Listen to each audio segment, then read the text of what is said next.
Bonjour à tous. Il y a beaucoup de marques ou de sociétés qui nous accompagnent tout au long de notre vie, mais dont on ne connaît pas l'histoire ni les origines. Et c'est vraiment dommage parce que c'est passionnant.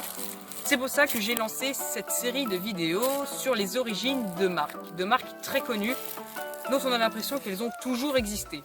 Dans ce premier épisode, je m'attaque à très gros, puisque cet épisode est consacré au plus ancien constructeur automobile encore en activité dans le monde, Mercedes-Benz.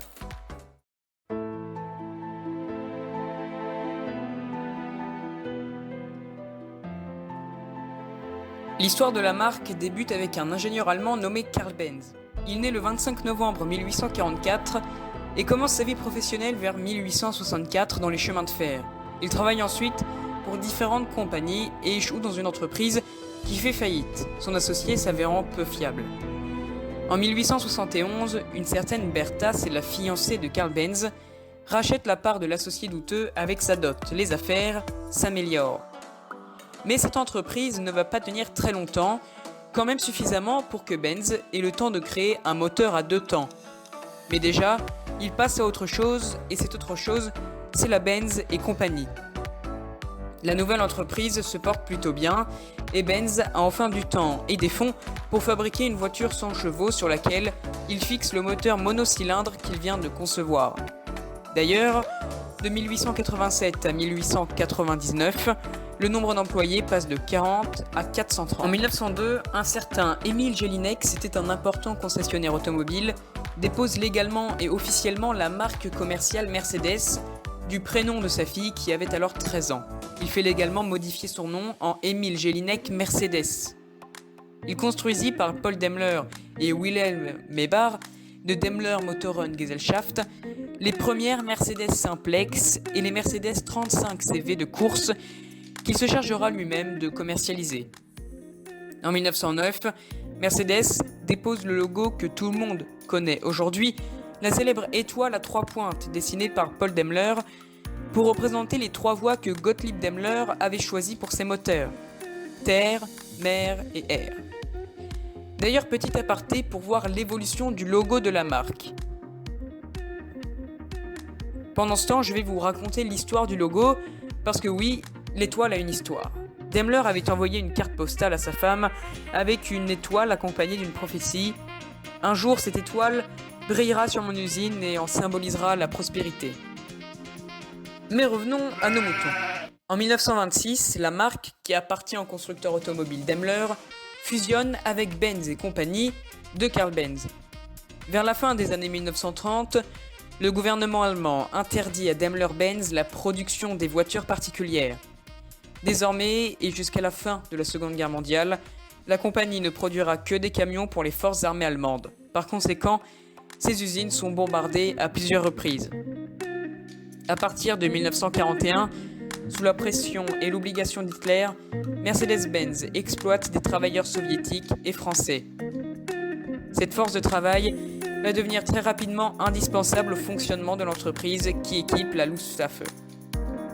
Les conditions de travail étant très dures, vous vous en doutez, des grèves ont lieu et les protestataires sont envoyés en camp de concentration. En décembre 1944, Mercedes-Benz exploite 26 958 travailleurs forcés et 4 887 prisonniers de guerre. Dès 1946, Mercedes-Benz renaît avec un unique modèle de berline 170. Pendant 5 années, seules ces voitures seront disponibles. Vers les années 50, Mercedes-Benz connaîtra de nouveau la prospérité avec la gamme 180-190, considérée comme très solide. Dans les années 1970-80, la marque prend une certaine longueur d'avance, c'est vrai, en matière de sécurité. Donc par exemple, on parle pour la première fois d'ABS, de suralimentation ou autres procédés permettant de garantir le plus possible la sécurité des conducteurs. Mais parallèlement, Mercedes-Benz veut entretenir une image assez haut de gamme, avec notamment le développement de voitures de plus en plus puissantes, avec la haute technologie qui commence à arriver, etc. Pour autant, la marque n'en oublie pas de proposer des voitures plus modestes. En 1998, Daimler-Benz fusionne avec Chrysler. En 2006, Mercedes-Benz, Smart et Maybach rompent les liens avec Chrysler et Daimler redevient indépendant. En 2017, la marque a pour projet de créer sa propre filiale dédiée à des modèles 100% électriques. Elle signe donc un accord avec Bosch en vue de mettre en circulation des voitures automatisées et sans conducteur, ça fait vraiment rêver, normalement dans les années à venir. Alors avant de passer aux camions et aux utilitaires, nous allons comparer quelques voitures en vous présentant des photos de véhicules des débuts de Mercedes et des voitures actuelles. Alors évidemment il y en a énormément, donc je suis obligé d'en sélectionner.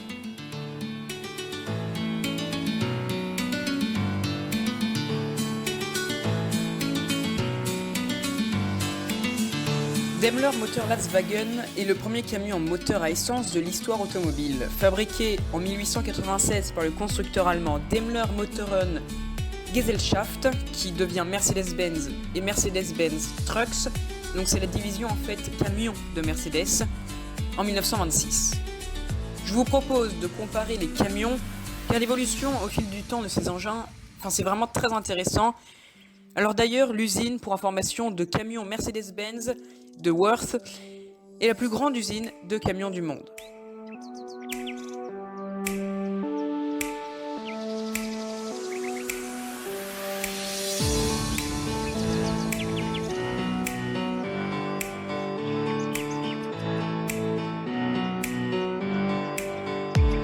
Alors il faut savoir aussi que Mercedes, dans sa panoplie, excelle aussi dans les véhicules utilitaires légers.